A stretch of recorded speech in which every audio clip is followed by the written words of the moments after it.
Now for some big news. If you are a fan of a local meat raffle, there could be some big changes coming. Right now, state lawmakers are debating whether to allow ticket prices to jump from $2 to $5. It's just one of the changes being proposed at the Capitol. Gordon Severson is here to break it down. Hi, Gordon. Hi, Julie. Back in the 80s, the state legislature passed a bill to regulate meat raffles, setting limits on how much you can charge and how much players can win. But now, nearly 40 years later, some lawmakers believe it's time for those rules to change. Meat raffle right here. Come on. Let's go, baby. Few things are more Minnesotan than the weekly meat raffle. Every Tuesday during the noon lunch hour, a crowd gathers at Broadway Pizza in Coon Rapids. Good luck. With everyone hoping to win a package of fresh meat. Lucky number 14. It's a way to get people into the bar.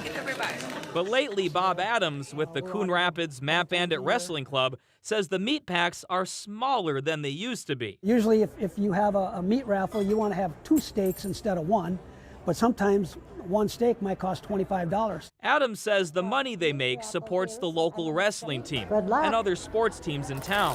Though lately, he says there is less money left over after buying the meat and paying staff to run the raffle. It's not always profitable for the organizations. In business, that's when companies usually increase their prices. But when it comes to meat raffles, there are strict limits that have been in place since the 1980s. We're looking to modernize the meat raffle limits. Rachel Jenner with Allied Charity says a new bill at the state capitol would increase those limits.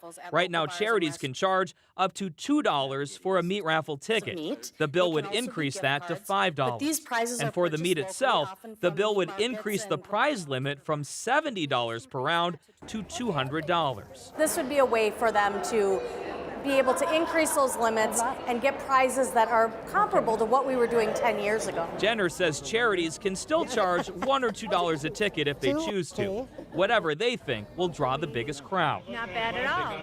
It's really giving them an opportunity to get creative with how they want to play the games and what kind of prizes they want to offer.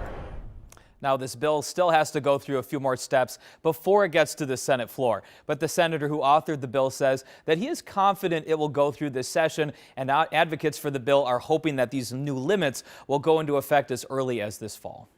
I love it. A meat raffle on a Tuesday at noon. And yeah, it was the only one I packed. could find in the whole area. All right, thanks, Gordon.